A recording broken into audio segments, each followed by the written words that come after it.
It's time to take a ride on the Steelers Afternoon Drive with our co-hosts, Alan Saunders and Zachary Smith.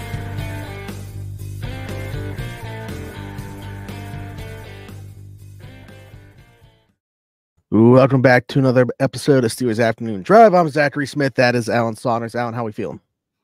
I'm in a pretty good mood today. The Steelers are in a pretty good mood today too. I don't know. I was in the locker room, and it was it was good. It was like I think the combination of wins and the bonus day in the week has everyone feeling all right. You know, like it's hard to be angry when you get an extra off day because you won and then you have Monday Night Football the next week.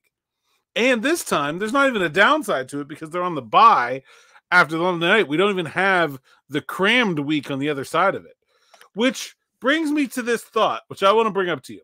So we see how the NFL has moved all these there's Thursday night games, now there's multiple Thursday night games, sometimes there's 2 Monday night games, sometimes all these extra weeknight games. Like, what if we so they want to go to a 20 game schedule. What if we just went to 8 days between team games, and then certain teams are on one day, because the Steelers played Sunday next week, they would play Monday, or last week they would play Monday this week, then they would play Tuesday next week, and that way you fit another week into the schedule. And instead of doing the double bye, some people talked about add an extra bye. What if we just add an extra day in each team's week, and then you get more games on more days of the week, but the players would never have to do it on a short week? I mean, it makes sense when you lay it out like that. Like, would you be cool with okay, they play Sunday this week, Monday next week, Tuesday Night Football? See, I think for me, I guess I'm too much of a traditionalist in the way that I just enjoy having those full slates on Sundays, monitoring all the games at the same time. I don't know that I really. I've also really enjoyed the starting the day with the game in Europe, 9:30 all the way through on. So I do really like that. I don't know. It's an interesting thought. I mean, that's basically what the Steelers are doing, or the NFL is doing this year at Christmas, except they're doing it the other way. The Steelers and the Ravens and the Texans and the Chiefs are playing 2 straight short weeks to get to a Wednesday game. I would be much more okay with it if they were doing 2 straight long weeks to get to, if instead of playing Sunday, Saturday, Wednesday, if they were playing Monday, Tuesday, Wednesday, right? I think that would be better. Yeah. Maybe not doing it all the time, but if they're going to do this where they're going to force games on days around holidays and things like that, I think this extra day would be a better way to do it. Everybody was very happy today. So that's what led me to this place. I'm not suggesting it. It was just a very happy day. And I think the extra day has something to do with it. You think Cooper Kupp has anything to do with it? Mike Williams, maybe either one of those names have anything to do with it? Possibly. I did see Omar in the locker room today. He was, Is Gage in the locker room? He was, I think, an old Dan Mullen, who was the former Florida coach, and now I believe works for ESPN, is calling the Pitt game tomorrow and is here in Pittsburgh today. And he was walking around with Omar and wanting to grab a couple old Florida players to catch up, I guess. So there you go. Okay. All right. Well, there we go. Sports Center. If you are a Sports Center watcher, Sports Center will be live from Pitt's campus Thursday before the game. And because of the timing of the our locker room availability and things like that, Brooke Pryor will be remotely on Sports Center from the South Side while Sports Center is in Oakland. Which is pretty fun. Okay. Yeah, absolutely. Not quite college game day, but Sports Center. No, not quite. But for a Thursday night game, since we're talking about weird football schedules, for a Thursday night game, really cool. Let's talk about some Steelers stuff that's going on today. Just some injury update stuff. Cordarrelle Patterson back at practice. Trending in the right. I guess you could say the same thing for Damontae Kazee. Both those guys, Tomlin said yesterday, could return this week. Well, it's only Wednesday, and I think that them working in some capacity is probably a pretty good sign. Of course, Cordarrelle's missed a little bit more time than Kazee, so even though that's being the case, from what you're able to say, how did he look, and do you think that he's trending in the right direction for this week? I'd say I saw more of Kazee. I was over with the DBs a little bit longer. Looked good. There's some video of him behind James Pierre, I think, up on the channel there. Patterson, I didn't really watch too much of him. All I really saw was indie drills, and so he looked good. Like he was getting around just fine. Got a photo of Cole Holcomb walking across the practice field, still has that sleeve on his knee. There's a whole group of guys. Like they have like almost an entire like scout team of guys working their way back from injury, from like Holcomb and Matakevich and Logan Lee and Frazier, Herbig and Trice, and like there's Cam Sutton will be in that group next week, and there's like a whole bunch of guys that are all coming. So there's some serious reinforcements on the horizon. I'm not sure about Patterson this week. I feel pretty good about Kazee. Also feel good about Donte Jackson. He was not practicing today, but I was going to bring him up. It's the same injury that he's been playing through, and he's going to keep playing through it. Not to worry about him. So I do expect Donte Jackson to play. I do expect Kazee to play. I don't know about Patterson. Tyler Matakevich was the other guy that Tomlin brought up yesterday. Seems like he's farther away.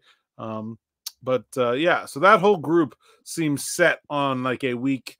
I guess that's a week 10 return, game 9, week 10. Yeah, pretty wild when you think about how many bodies they could all get back all within 1 week. But I guess that's kind of the way it goes when you have the bye week set up the way that they do in the middle of the season like that. Maybe get into some of who we talked to today and what they had to say. You mentioned, I thought it was pretty cool right before we started recording, talking about Elandon Robers with, playing down to a level of competition, making sure that doesn't happen when you face a team that is perceived as bad, pretty much universally, like the New York Giants are. What did E-Rob have to say on that subject? Well, first it was a question from, I think it was Richie Walsh, about just playing a team that's struggling, and the Giants certainly have been struggling. They're 2-5. They got ripped to shreds by the Eagles last week. And, I thought E-Rob gave a good quote. He said, I was 1-7 once and almost made the playoffs. They're like, anybody who's writing anybody off before Thanksgiving is just doing it wrong. It's just crazy. And then I asked him very specifically about, like, look, last year the Steelers had the Patriots in here for a night game and blew it, and had the Cardinals in here for I think that was an afternoon kick, but whatever. Like, and let it was the same week. Sunday was the Cardinals, Thursday was the Patriots. The same week, and let those two bad teams get up off the mat. And he was like, yeah, well, like most of this team was here last year. He's like, you can feel it in the building this week that there is like a do not let this happen again kind of mentality about this game. And I think that's very interesting that they had that experience last year of losing those home games, primetime home game to a lesser opponent. I get the sense that there's going to be that today was a light day, but that there's going to be some fierceness in the practice week here in order to make sure that the tone is set for this week. Yeah, I saw a video that somebody posted. I think it was Aaron Becker, who covers the team, of Alex Highsmith talking about Daniel Jones. And it's just funny because it was kind of like a coach speak, the way that he answered it. Like, still like trying to find ways to compliment him. He said he's a guy that can use his mobility as well as his arm. And, not comparing 1-to-1 to Lamar, but said that we have another guy in the division that we know can do those same types of things, that you have to be prepared for him as a runner. And Daniel Jones, certainly, I think an underrated athlete at the very least, does provide some type of challenge there. Maybe we haven't talked about that enough because they are such a bad team and he's played so poorly, but like, you do have to account for that aspect of his game. Yeah, he's fast, certainly. And he can, like, he's escapable, I think, maybe more than actually fast. Where he can make you kind of look silly rushing the passer because he can get away. I mean, this is not a good Giants team. They aren't good at anything.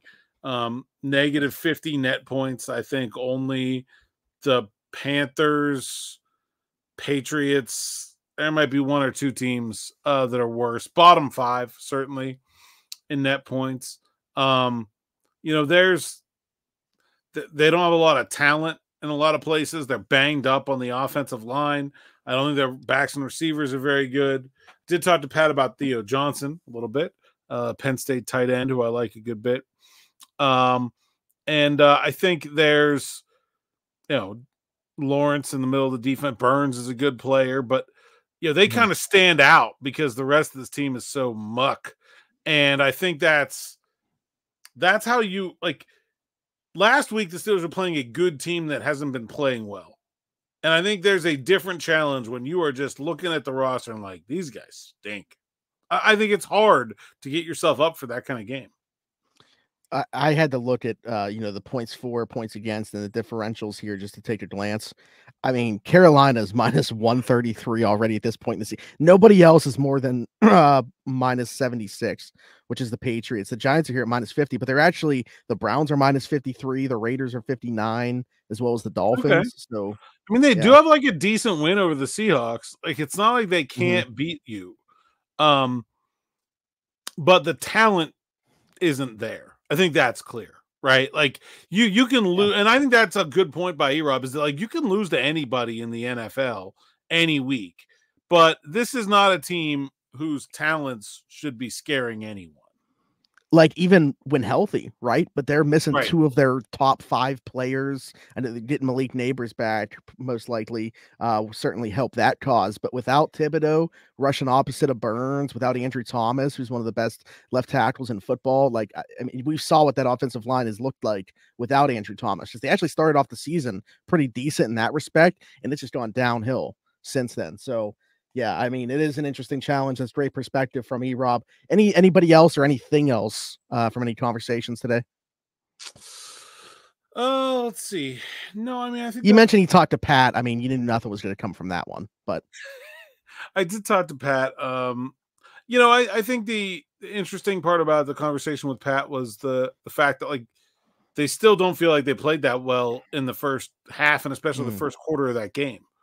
And I do think that, like, I don't know if you had a chance to rewatch it yet, but like first quarter was ugly. Like those boos were, I don't want to say they were deserved, but like it's not like they were there for no reason. And so I think there's more there to this offense, even beyond what we've seen so far. And I think that's the best sign yet, I think, for them, is that they had that good of a game and they didn't even play as well as they can play. So I watched the condensed game over again on NFL Plus, and then I've worked probably a little bit more than halfway through the all 22. But I will say this, and I don't want this to come off as me all of a sudden completely flipping the script on how I said about it, but I do think to a degree, and I think that you shared this sentiment right away, maybe just slightly overrated Russell Wilson's performance in this one. Just because I did feel like it unlocked something like game plan wise. Maybe it was more so Arthur Smith having a really good game than it was Russell Wilson as this thing went on. But Russell himself, I think, did leave some meat on the bone. And he said that himself. But going back and watching it, I think live, I thought that it was a much better performance than it was. It was still good, and he definitely got better as the game went on. But I think to a degree, myself and a lot of people probably overrated it just because we saw that 37 number. Yeah, I said that in the episode of this podcast that never aired. Oh, that's right. That was on that one. Yeah. All right. Yes. Yeah. But the thing that I noticed when I went back and watched the second time that I maybe didn't pick up on as much the first time around was how much Russ was moving guys around at the line of scrimmage and like calling out some protections and making checks and adjustments. I think everybody on TV, I don't know if you heard this because you're at the game, but the TV broadcast very clearly picked up him making an audible call. Coors Light was the audible call early in the game. I think I saw it. Somebody put it on. I didn't see it or anything. Clip. So like, I think you saw more of that than we saw with Justin Fields, just in terms of him being pretty heavily involved in getting the protection set right. And I think that's a big deal when there's no more veterans on that. I mean, Isaac Seumalo's there, but like James Daniels was really kind of the brains of the operation in terms of getting that offensive line with all those young guys squared away. Now he's gone. You got McCollum in there. You got McCormick in there. Somebody in the comments said we should call them the Big Macs, which I really, really like. McCollum and McCormick, the Big Macs in the middle. Yeah, I mean, I like it. Yep, sold. I like it. Yeah, I'm in on that. The Big Macs with the pointy thing in the, that's perfect. I think Russ got guys in the right spot, and I think that's probably the best thing I can say about his performance. I don't think he played that well. I really don't. I think he can. Well, I don't think he was bad, but I think he can be a lot better than he was. Yeah. I think in the episode that didn't air, the thing that I said about the performance that I appreciated the most, I feel like this kind of goes hand in hand with what you're saying about the checks at the offensive line and getting guys into the right spots, was his survival instincts with a line that I didn't think played very well at the beginning of the game. They obviously got better as the game went on, but I thought early on, like, he was kind of, in survival mode. And it's not like in the case of Justin Fields where he's the fastest player on the field and can just turn that into something right away. Like, he had to find a way to kind of navigate that until he settled down and they settled down. Yeah, I thought it was a good job of that. And like I said, getting guys in the right place. And I thought Arthur Smith had a very good game also. Yeah, absolutely. So we already said our piece on the LC Greenwood stuff, but there are 3 Steelers among the final 50 modern era candidates. James Harrison, Hines Ward, Gary Anderson still listed there. Does it surprise you that those all three are there with LC Greenwood's inclusion, without LC Greenwood's inclusion?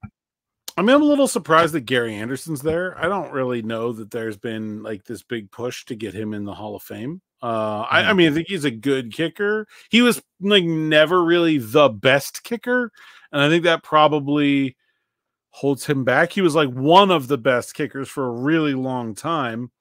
I think guys like that didn't win a Super Bowl, especially when they didn't win a Super Bowl because they missed the biggest kick of their career in the NFC Championship game, are pretty hard to get into the Super Bowl, into the Hall of Fame. I think that's tough. I'm not surprised at all that Hines Ward and James Harrison are here. And furthermore, I expect Hines Ward and James Harrison to be in the next group where they were last year. And in fact, they have been, in Harrison's case, each of the last 2 years, and in Ward's case, each of the last 7 years. I think they will both move forward to the semifinals. What's the number? Oh, is it like a number though? Like from 50 25. to 50 to 25, okay. And then Halves. to 15, and then to at least. So is the furthest that these two got was the 25? Yes, that's the farthest either of them have got. Ward's been there 7 times, and Harrison's been there twice. Oh, God. Man, geez. Okay. All right. Well, yeah, we'll see. We'll see if anything. I feel like Hines Ward is becoming like. I know you're a wrestling fan, so he's like the guy who was like 15-time Intercontinental Champion. Like whatever, like that just stuck at that, like right there, like can't quite get over the hump. Always the bridesmaid, Hines. He's the honky tonk man of Pittsburgh Mr. Steelers. Perfect. There you go. Even better example. Yeah.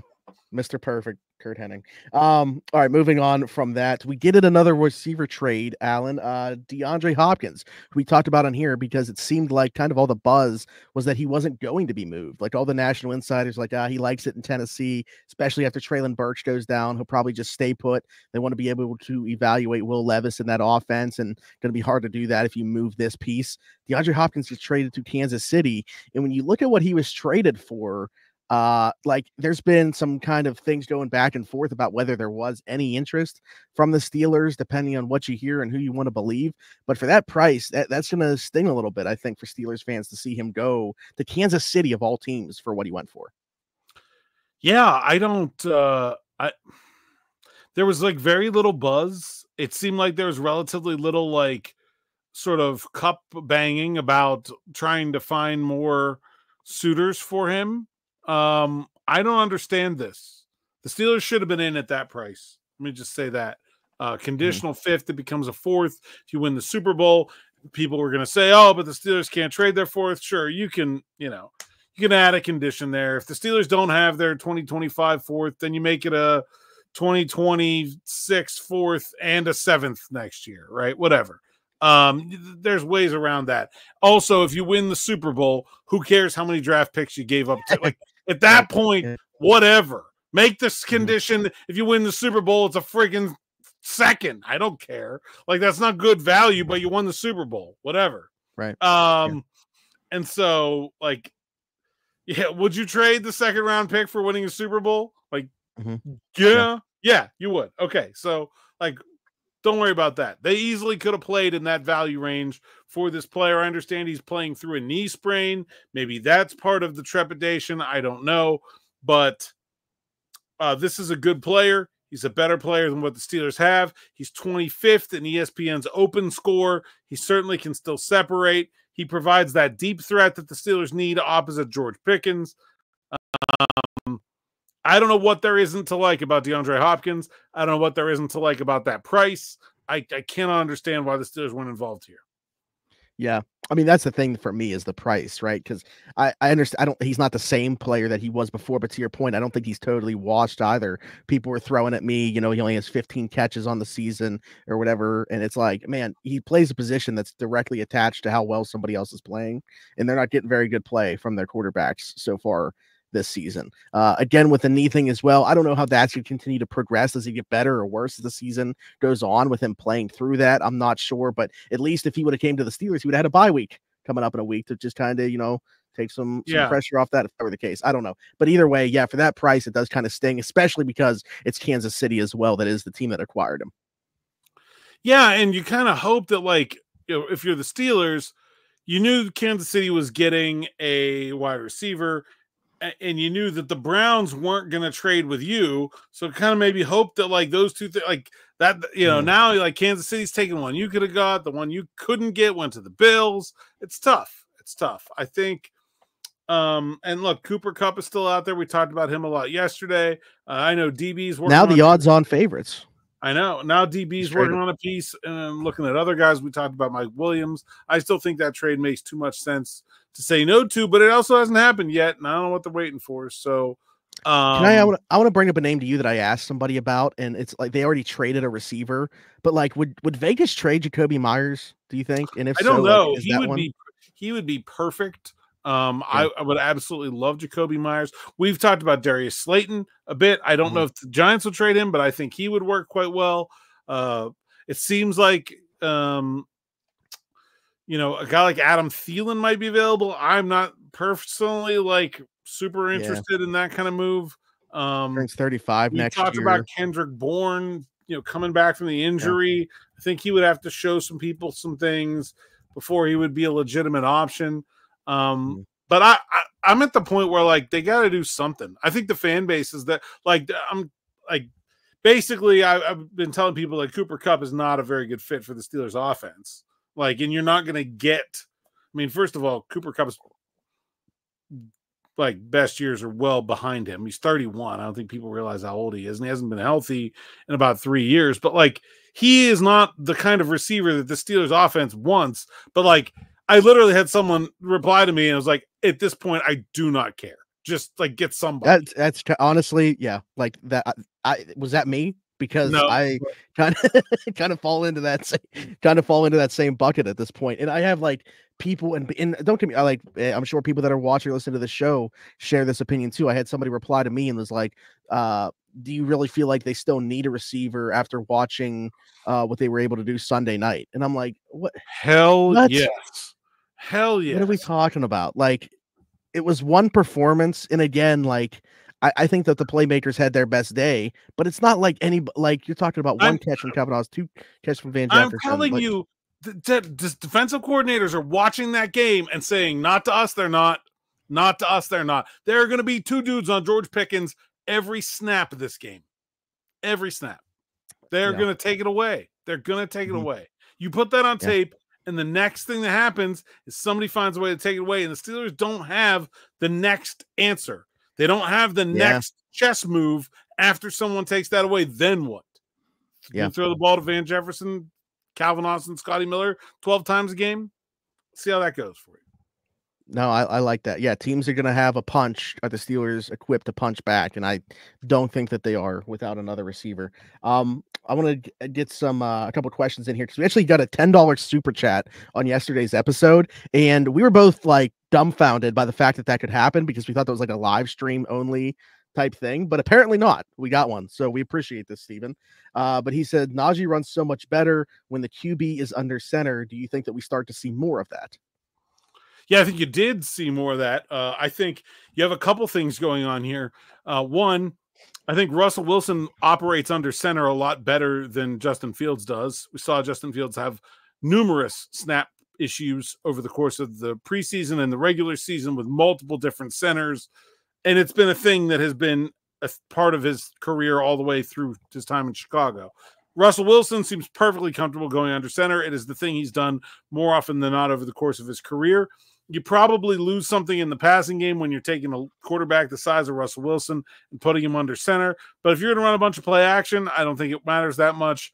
I think it really helps Najee Harris. I think there are more things you can do in the running game under center. It's not so much, I think, that it's necessarily like specifically to Najee Harris. I just think you have more answers for what is working, what isn't working, what your linemen can do. You know, like you have the sort of chart of like every running play there is, and they're like, all right, these are good for Harris. All right, then this Venn diagram circle, these are good for the linemen that we have, and then this Venn diagram circle, these work under center and these work in the shot. Just the more of that you can open up, the more versatility you can have, the better you're going to be in the running game. But I do think Najee specifically just seems to like that style of running a little bit better.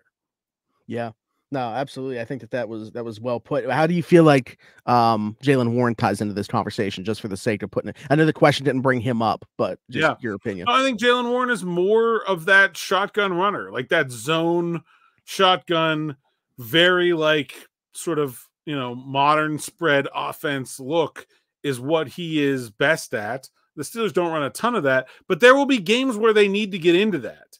And there will be games where they have to like play the shootout game. And so I think they need to be able to do all of it. But I think if you're looking at like these last couple games, especially both of the last 2 weeks, they got leads and were able to run the ball late with a lead. I think that's a really big deal. You're not going to do that out of the shotgun very often. Like you're going to do that out of a power look.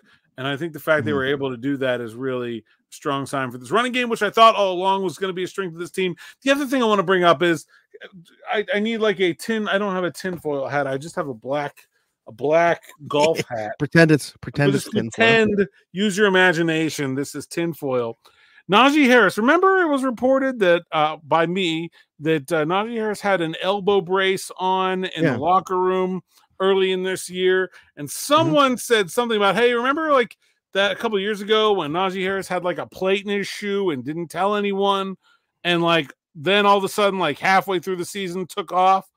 Najee Harris right around that time where we saw him with that elbow, 18 carries for 70 yards against the Chargers, 13 carries for 19 yards against the Colts, 14 carries for 42 yards against Dallas. Through that 3-week span, that's a 2.9 yards per attempt. Then all of a sudden, last week, 14 for 106, 757. Then against the Jets, 21, 102, 486. Do I think that's coincidental? No, I do not. I think that 22 is a little healthier. Yeah, I think they're getting the best version of him over the last couple of weeks, and certainly hope that continues. And I think it's just encouraging because, again, we talked about questioning the fit in Arthur Smith's offense. And while maybe you still don't feel differently, and I don't feel differently about what the long-term prospects of him in this organization are, it's a good sign for what he's going to be within this offense for the rest of the year. Jordan has a question. It says, question for Alan.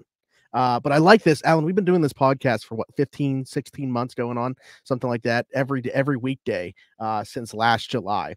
And it's funny because this takes me back to like the basis of this podcast being started. But Jordan says, question for Alan. We know Smitty is a Steelers diehard. Appreciate that, Jordan.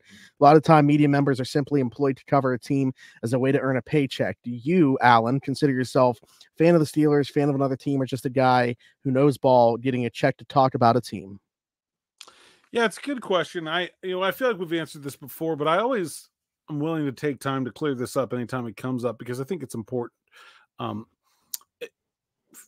With some very narrow exceptions, if you're a member of the media covering a team, you cannot be a fan of that team. It just doesn't work. It's not ethical. It doesn't work functionally. It's just not a good recipe for anyone to have success. I did grow up a fan of the Pittsburgh Steelers. I grew up here in Western Pennsylvania. Favorite player growing up was Louis Lips. So like, you know, I'm certainly familiar with the history of the team. Attended many games as a fan throughout my life. My uncle had season tickets. I was fortunate enough to be able to go a good bit as a kid and even as a young adult. When you get into this business, it's really hard at first to sort of separate the fan from the journalist. I was pretty fortunate in that early on in my career, I mostly covered things that I had no rooting interest in, like minor league hockey and high school football, where it doesn't matter.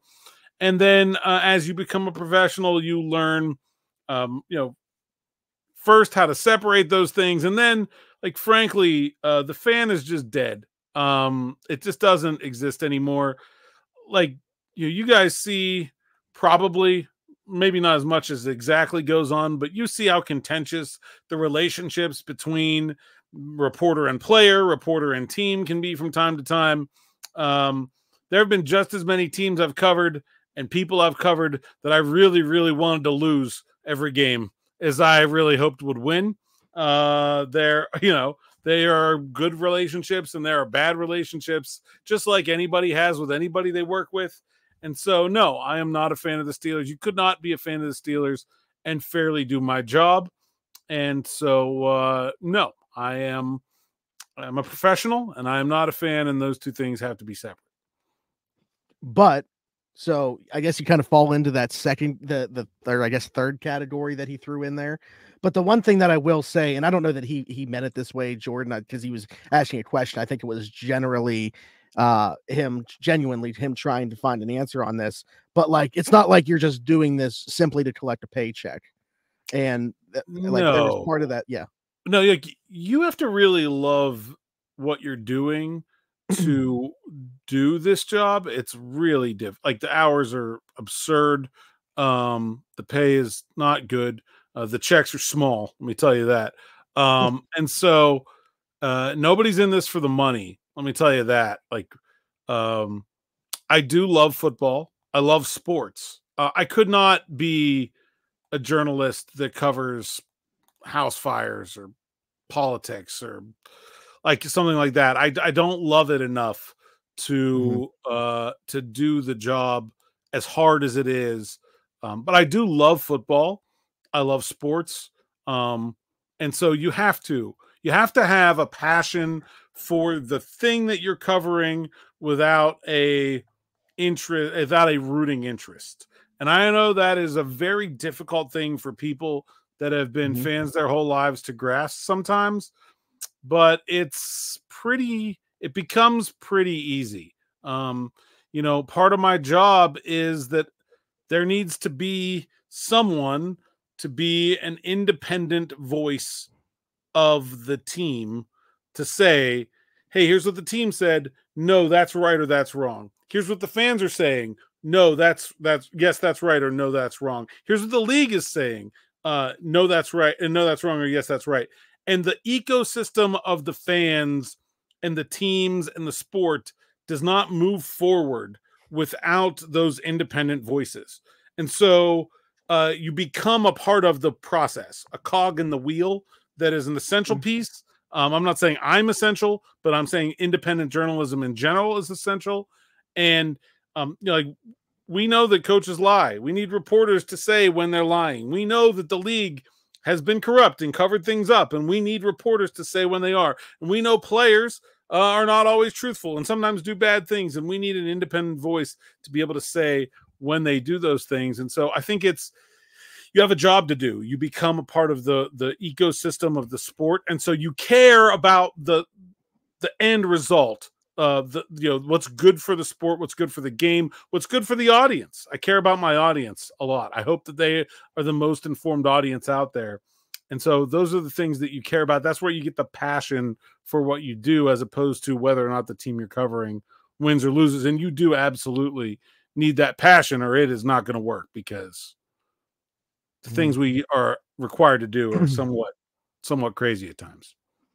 I mean, as somebody that had already had an appreciation and viewed what you do as essential. And, I mean, I know that, we're working together, so I don't feel like I have to say this, but, one of the best that do it. I think that's what was so interesting to me when we were able to make this podcast come together, is that like this dynamic, even though like it should have been done before, like really wasn't. Like we have something very unique here that I feel like should have already been going on. So like for the last, 15, 16 months, like I said, I feel like this question or this thought has been brought up a couple times, but again, Jordan could be new to the audience and just wanted to know genuinely what was going on. So appreciate the question. Glad we could cover it. And again, I do think that's what makes us unique. I think that's what we have that a lot of other people do not have, is the dynamic. There's lots of fan podcasts and there's lots of media podcasts. And I think we bridge that gap. That was the idea. That was the reason I wanted to do it. And I think it provides something unique that not a lot of other people have. There are a lot of those. There are a lot of fan podcasts around the 412. There are a lot of just media podcasts, maybe just by one specific or maybe just by one specific person that covers the Steelers on their own, doing it every morning right on this channel. Steelers Morning. Oh yeah. There you go. Very good stuff, Alan. Until tomorrow, tell the people they can find you. At @Saunders_PGH on X, Instagram, and TikTok. PGH Steelers Now site's account, SteelersNow.com. Go there, read the words so that I can get paid. Use promo code Allen10. Get 10% off an annual subscription. It's $4 a month. You get rid of the ads. You get all the best stuff from me and DB. I'll send you a sticker. I mean, whatever you want, really. I mean, if you want something, I got a hat. I got some around the 412 hats still as well that I get rid of. So I got some Steelers Afternoon Drive stickers if anybody wants one. And then let me know. We need those subscribers. That is key. Google on the way to really, 15K. Google is really killing us in terms of the journalism industry, not just our site, but everybody is feeling the pinch. And those subscribers make a huge difference. And speaking of subscribers, be sure to subscribe here. We're on the road to 15K. And Alan was so selfless to give Locked On Chris Carter a shout out before even his own podcast that he does every morning. Alan's such a nice guy. Be sure to subscribe. Like over here. Be sure to watch Morning Rush every morning. If you hit that notification bell, you'll know when a new episode is posted, whether it is of this, that, Sights and Sounds, any of the practice stuff, all the good stuff that comes from this channel. Be sure to leave us a 5-star review and subscribe. If you're listening somewhere else, Apple, Spotify, wherever your podcast from, you can find us there. Just search Steelers Afternoon Drive, the same place that you can find us on TikTok, Steelers Afternoon Drive, and then you'll find me everywhere, Zachary Smith, PGH, for Alan Saunders and myself. Thanks for jumping in. Take another ride on the Steelers Afternoon Drive.